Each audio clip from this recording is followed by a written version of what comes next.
Hay movimientos en lo general que tienen deterioros en lo particular y que hacen a veces el principio de lo que pudiera ser para ese movimiento una infección que altere a todo el resultado, porque finalmente estos movimientos, y me refiero por ejemplo al Foro de Sao Paulo,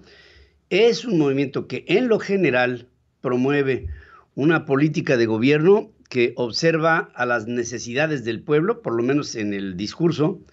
y no a las necesidades del trabajo, de la inversión, del capital, de las empresas. Esto que el Foro de Sao Paulo le llama a los conservadores. Conservadores por un lado y quienes defienden al pueblo por el otro lado y lo defienden promoviendo más pobreza, es lo que ha venido sucediendo en los últimos tiempos, pero todo bajo la tentación de la dictadura y de la corrupción, del poder absoluto y dentro del poder absoluto del poder del dinero. Y esto sucede, por ejemplo, con un Luis Ignacio Lula da Silva, que llegó a ser presidente de su país por 2 periodos, ahora va por un tercero, y que fue llevado a la cárcel por un asunto de corrupción que lo ligaba con el propio Petrobras, el propio Odebrecht y muchas otras organizaciones que se hicieron alrededor de lo que fue el auge de su gobierno, que no fue un gobierno de izquierda, esos 2 periodos presidenciales que él llevó. Fue un gobierno en el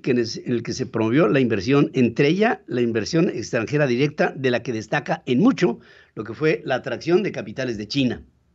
Después de todo, el presidente cayó en desgracia. ¿Por qué?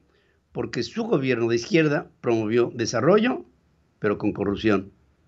Después viene Cristina Fernández de Kirchner, que fue presidente, fue esposa de un presidente, después fue presidente de su país y hoy en fórmula con Alberto Fernández siguen en la conducción de un gobierno de izquierda dentro de los del Foro de Sao Paulo y que es vinculada esta mujer con corrupción y sentenciada a 6 años de cárcel, que habrá que ver en qué forma esto se transforma. Y después viene en menos de 24 horas la intentona de golpe de Estado de un hombre que al frente de un país de estos del Foro de Sao Paulo promueve la disolución del Congreso, que es algo tremendo, la declaración de estado de emergencia, el establecimiento de decretos ley, un estado de sitio y con ello una reacción del Congreso que le destituye y lo pone en la cárcel, bajo el amago de los países alrededor que condenan lo que Pedro Castillo promueve, como fue el caso de Luis Ignacio Lula, que le da la bienvenida a la nueva presidente, como es el caso de los Estados Unidos, que le da la bienvenida a la nueva presidente, como es el caso de España, que le da la bienvenida a la nueva presidente,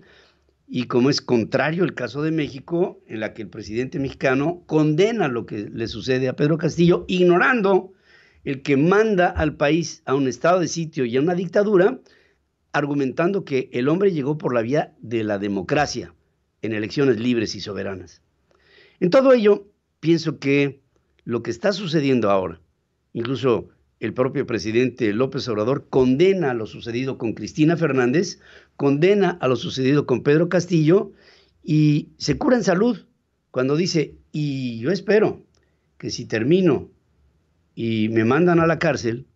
asumiendo que perderá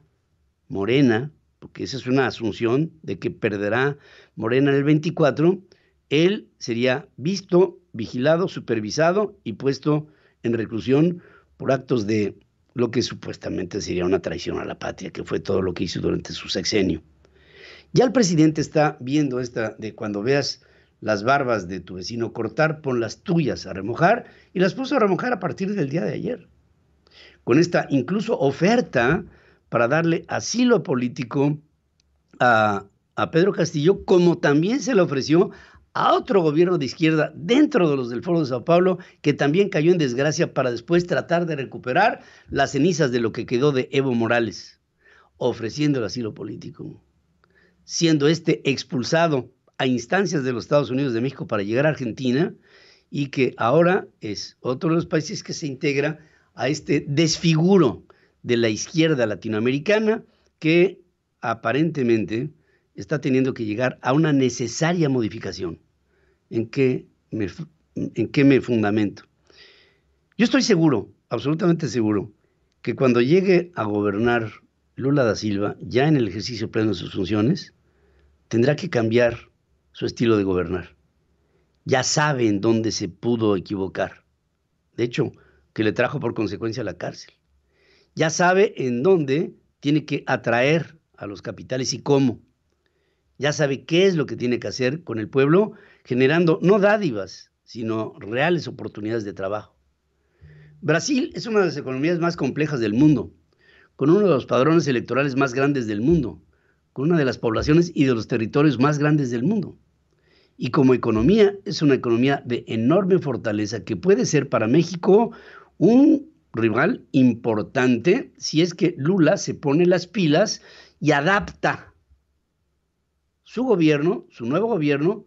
a una situación diversa a la que fue el Foro de Sao Paulo, que fue el principio y fuente de su inspiración. Nada más que esta modificación posible ya le llega tarde al gobierno mexicano.